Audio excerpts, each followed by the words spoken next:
Faaruu Daawit gaafa ilaaltanii Oromoota warra gocha Sadoomii raawwatan warra dhiiraaf dhiira waliin yookaan immoo dubaraaf dubara waliin wal qunnamtii saalaa raawwatan godheeti koomentaariin Faaruu Daawit ifaan ifatti ni dubbitaa andimtaa Faaruu Daawit fuula 104 irraa argachuu ni dandeessu.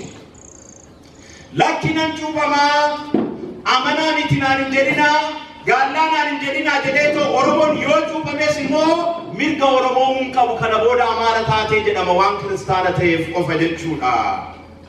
Erga cuubamanii booda immoo akka waan saba isaanii jijjiiranii fi eenyummaa isaanii afaan isaanii falaasama isaanii seenaa isaanii jijjiiranitti hubatamuun uummata Oromootti dirqama ta'ee jira. Akka Profeesar Makdaan nuuf ibsanitti namni yoo cuubame amaarome jechuudha jedhanii warri hubatan danuudha. Warri sabaan qaama sabaa kanaa ta'anis ta'e kan laala jiranis namni waan kiristaana ta'e saba isaa jijjiira jedhanii warri amanan baay'eedha. Waggaa kanarraa yaadattu taananii maal jedhamaa ture Oromoo Tuulamaatiif kantiibaan musliimaa maal gootifi jedhamaa ture. Maal jechuu isaaniiti Oromoon Tuulamaa waan kiristaana ta'eef amaaromee jira. Kanaafuu amaaromuu jechuun immoo kiristaanomuudha. Oromoo musliimatiin waliin jiraachuu yookaan immoo wal bulchuu yookaan immoo falaasama siyaasaa tokko qabaachuu hin danda'u akka waan jechuu wayiitii jechuudha. Mee ammasi barnoota waaqa gurraacha jedhu kana hubachuudhaaf waa'ee mul'ata waaqayyoo hubachuu waan nu barbaachisuu fi mul'anni waaqayyoo maalidha kan jedhu haa ilaallu. Mul'ata waaqayyoo yoo jennu isa afaan Ingiliffaatiin revelation jennuudha. Revelation kun immoo isa Giriiziidhaani astario jennuudha. Astario jechuun mul'ata jechuudha. Maaltu mul'ata? Waaqatu namatti mul'ata. Akkamitti mul'ata? Akka namaa galuu fi akka namni hubatutti duumessaan yookaan immoo sagalee qaqawweetiin yookaan immoo fakkeenyota adda addaatiin dhuma baraarratti immoo gama ilma isaa gama gooftaa Yesuus Kiristoosiin nutti mul'atee jira jennee amantii kiristaanaa keessatti amanna.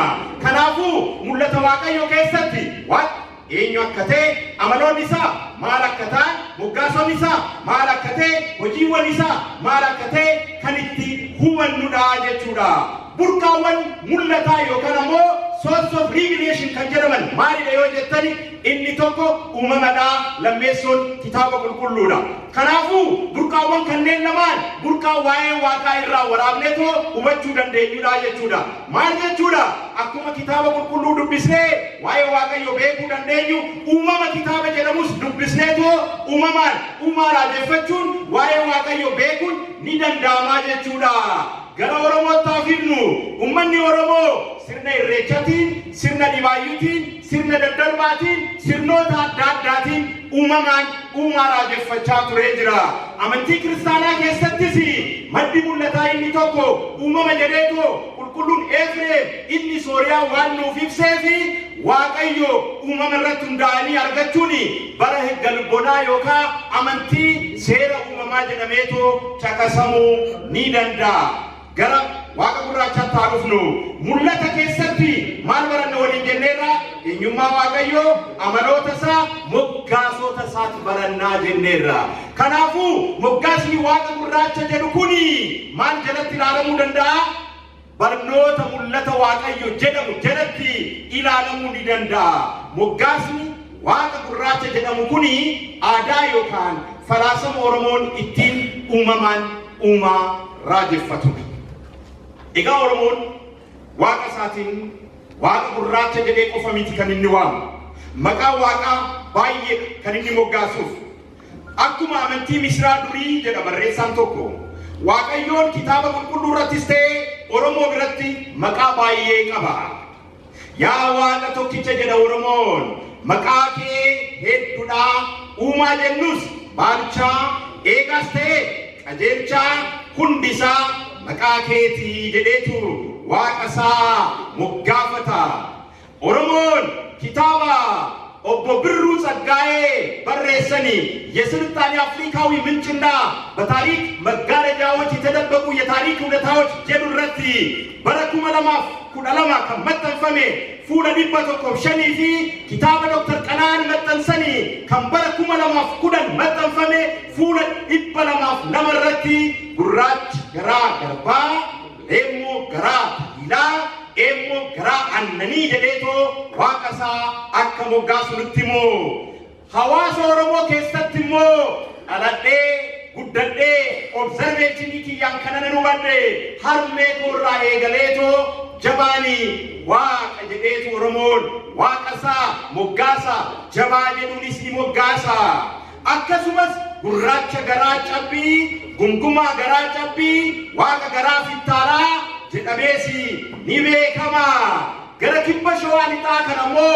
barsiisota leenjisuudhaaf yemmuun deemeen hubannoon argadheeni oromoon waaqasaa ajjeesoo kaasoo beeksoo badhaasoo jedheetoo akka inni moggaasu hubachuu danda'ee jira akka Dr. Gammachuu Magarsaa kitaaba haadha warraasaa aneesaan waliin barreessanitti oromoon waaqasaatiin tokkicha jedhaanii uumoo jedhaanii ulfin jedhaanii abbaa dhugaa father of truth and justice abbaa nagaa father of peace abbaa ifaa dukkanaa father of light and darkness fedhabuloo he who is by his own will fayyisaa the great healer jedheetoo waaqasaa akka moggaasu barreessitoonni kanneen nuuf mirkaneessanii jiru kana hunda kan nuuf kaasee waa'ee moggaasa waaqa gurraachaa ilaaluudhaaf fedhii qabnudha kitaaba qulqulluu irratti mee waa'ee moggaasota waaqayyoo haa ilaallu kitaaba raajii Isaayyaas boqonnaa 9 lakkoofsa 6 irratti maqaan isaas ajaa'iba gorsa waaqa jabaa abbaa barabaraa hoogganaa nageenyaa jedhee waaqa moggaasee jira Luqaas 1:31 irratti maqaa isaas Yesuus jettaan jedhee qulqulluu Gabri'eel dubbateera Isaayyaas boqonnaa 7 lakkoofsa 14 irratti maqaa isaas Amaanu'eel jettee waamtiin jedheetoo raajichi Isaayyaas dubbatee jira waaqayyoon akkanatti yoo moggaafame moggaasni maqaa waaqayyo kabaja qaba moo kan jedhu yoo jiraate ulfina guddaa qaba akka namoonni tokko tokko fayyisaa addunyaa yoo jennu nutti qoosanii fi baatan otoo ta'ini waaqayyo maqaan isaa ulfina qaba maqaan waaqayyo akka oromootti kabajamaadha maqaa isaa akkanumaan dhahuuni hin danda'amu kuni kan amantii warra Misir duriitini waan walisa fakkeessu qabaa jedhaniitu warri falman ni jiru maqaa isaa miti oromoo biratti bar maqaa qulqullootatu callisanii waamanii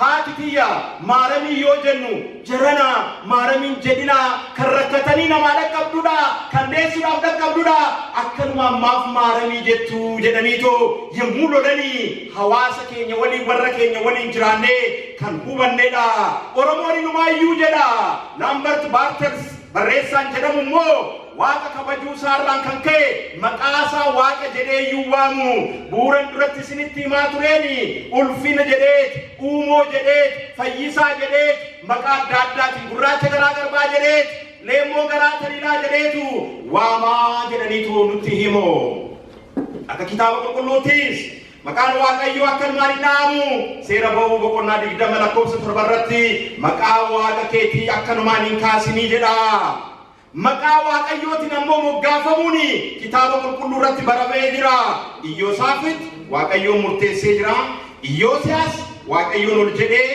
Iyyooraan waaqayyo fayyisaadha Adooniyaas waaqayyo gooftaa kooti Adooniraam gooftaan koo kan ol jedhee akkanaan of moggaasun kitaaba qulqulluu irratti maqaa waaqaatiin of moggaasun ni jira oromoo birattis ni jira waaq jiraa jedha oromoon waaq wayyaa jedha oromoon waaq beekaa jedha oromoon waaq tolaa jedha oromoon hora waaq jedha oromoon siiqee waaq jedha oromoon maqaa waaqayyootiin maatii ofii ijoollee ofii moggaasuni kan baramedha kanaaf moggaasni gurraacha jedhamoo akkamitti ilaalamaan amma gaaffii deebii argachuu qabudha waaqa gurraacha yoo jennu waa'ee seexanaa waan haasofnu itti fakkaata namoonni tokko tokko waa'ee hafuura xuraa waan haasofnu itti fakkaata waaqa gurraacha waa'ee mootii dukkanaa waaqeffachuu kan itti fakkaatu ni jira kitaaba qulqulluu irratti waaqaaf moggaasni gurraacha jedhamu laatamuu baatullee moggaasa kana bifa calaqqisiisuun